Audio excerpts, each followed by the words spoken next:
Hello students, आप सभी का मेरे YouTube channel math with Virendra sir पर स्वागत है।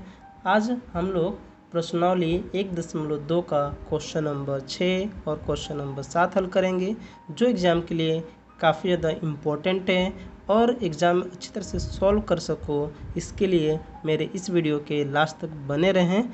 और इस वीडियो के लास्ट में कुछ आपको क्वेश्चंस होमवर्क के तौर पे दिया जाएगा, जिससे आपका प्रिपरेशन अच्छी तरह से हो सके। तो चलिए स्टार्ट करते हैं क्वेश्चन नंबर 6। तो क्वेश्चन नंबर 6 है, व्याख्या कीजिए कि 7 गुणे 11 गुणे 13 प्लस 13 यानी प्रथम संख्या और द्वितीय संख्या, ये दोनों संख्याएं भाज्य संख्याएं हैं और क्यों हैं। तो यहाँ पे भाज्य संख्या का हम लोग परिभाषा लिख लेंगे। तो भाज्य संख्याओं के दो से अधिक भाजक होते हैं। जो भाज्य संख्या होती हैं, इसका परिभाषा हम लोग स्टार्टिंग में ही पढ़ चुके थे कि भाज्य संख्या ऐसी संख्या जिसके 2 से अधिक गुणनखंड हो या 2 से अधिक संख्याओं से भाग दिया जा सके। तो जितनी संख्याएं 2 से अधिक संख्याओं से भाग दी जा सकती हैं, उन सभी संख्याओं को हम क्या कहते हैं, भाज्य संख्या कहते हैं। तो पहली दी गई संख्या क्या है, तो यहाँ पे लिख लेंगे दी गई संख्या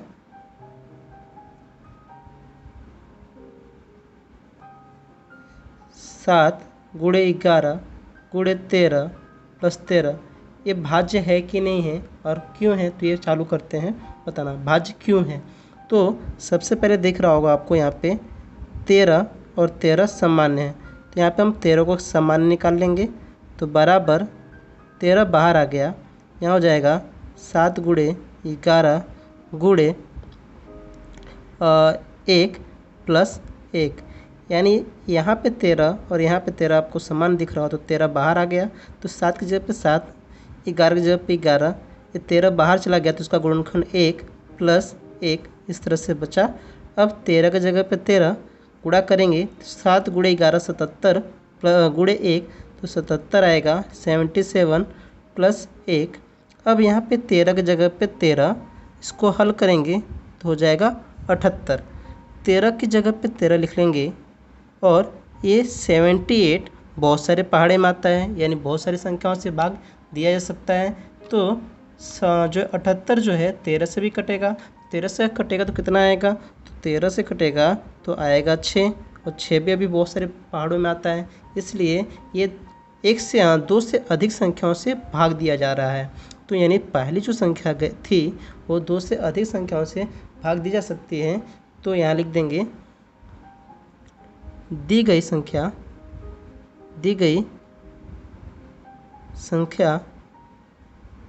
को 2 से अधिक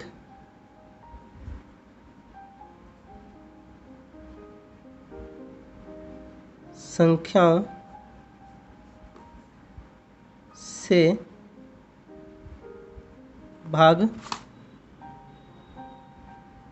दिया जा सकता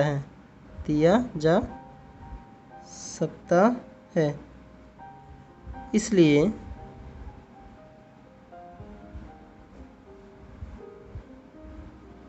दी गई संख्या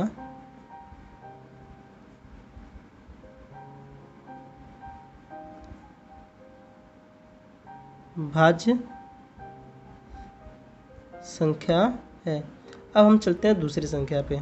तो दूसरी दी गई संख्या क्या है, जो दूसरी दी गई संख्या है 7 गुणे 6 गुणे 5 गुणे 4 गुणे 3 गुणे 2 गुणे 1 प्लस 5। दूसरी संख्या ये है। तो इन दोनों में भी आपको यहाँ पे कॉमन दिख रहा होगा 5 कॉमन निकाल लेंगे, तो ब्रैकेट में आ जाएगा 7 गुणे 6, 5 तो बाहर चला गया तो बचेगा क्या 4, 1 लिख सकते हैं इसकी जगह पे, मैंने नहीं लिखा।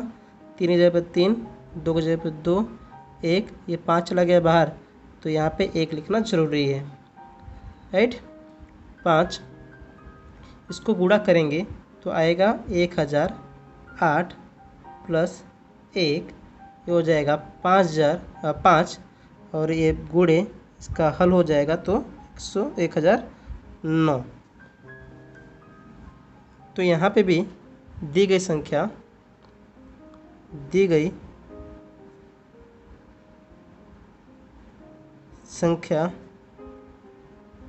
को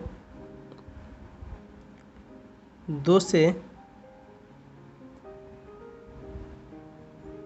अधिक संख्या 1, 5 और 1009 से भाग दिया जा सकता है।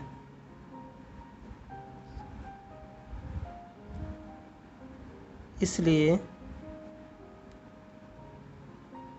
दी गई संख्या भाज्य है। जैसे अभी यहाँ पे आपको दिख रहा होगा 1009, तो ये 1 से भी कटता है और 1009 से भी कटता है। 5 ये 1 से भी कटता है और 5 से भी कटता है। तो दो संख्या, तो ये जो संख्या है इसका हल करेंगे तो टोटल आएगा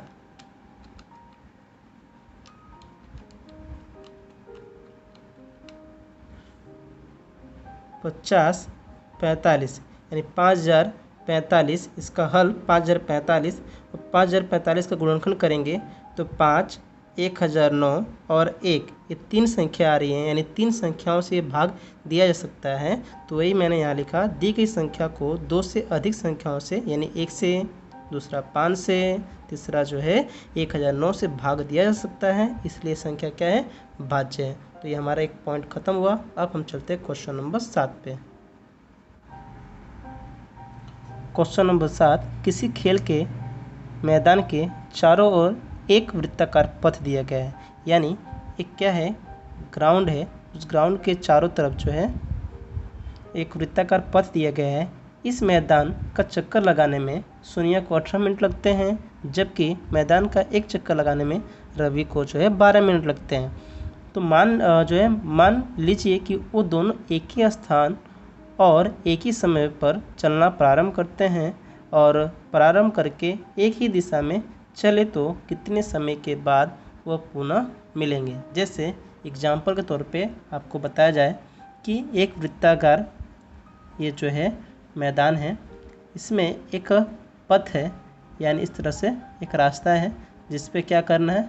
रनिंग करना है, राइट। तो यहाँ पे दोनों एक ही जगह पर खड़े हैं। जैसे हम लोग एक पोजीशन ले लेते हैं, इसी जगह पर जो है पहला व्यक्ति यानी सोनिया और दूसरा रवि, दोनों एक ही जगह पे खड़े हैं।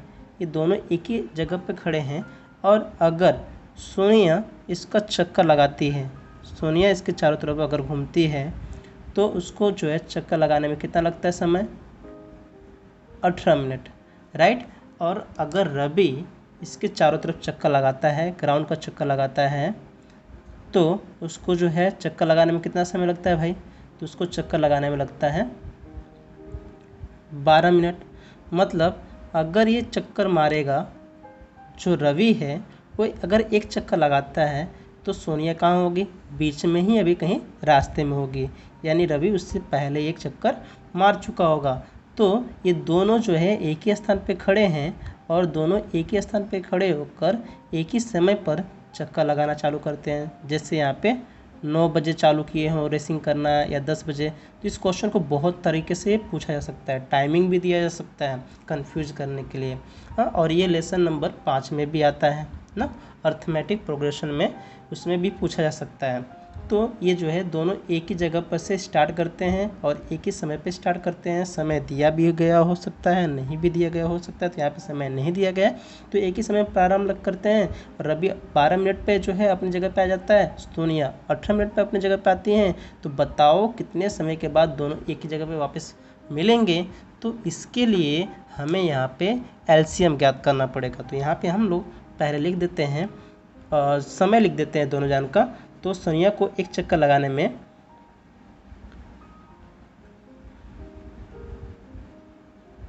सोनिया को एक चक्कर लगाने में लगा समय बराबर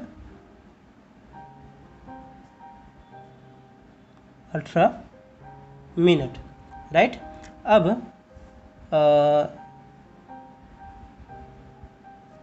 दूसरा कौन है? रवि।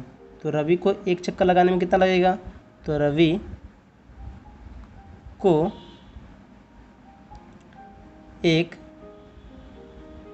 चक्कर लगाने में लगा समय बराबर 12 मिनट। यानी एक को 18 मिनट लग रहा है और एक को 12 मिनट लग रहा है। तो इसलिए हम लोग यहाँ पे एलसीएम ज्ञात करेंगे। इसलिए एलसीएम किसका? 18 और 12 का क्या हो जाएगा? Question marks.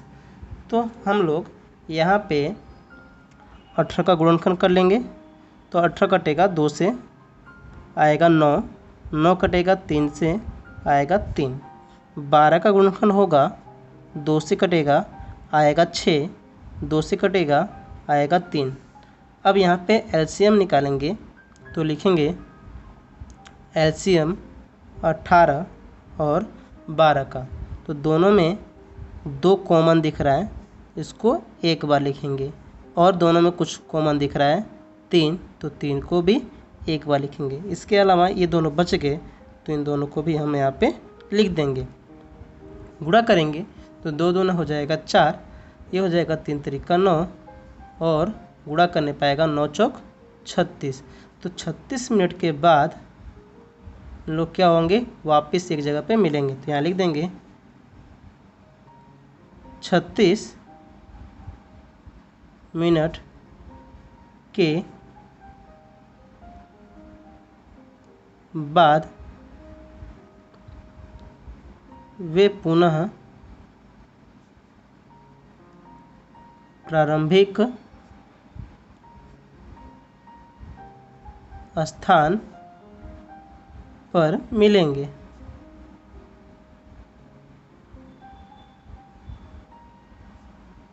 ये हमारा आंसर खत्म हुआ।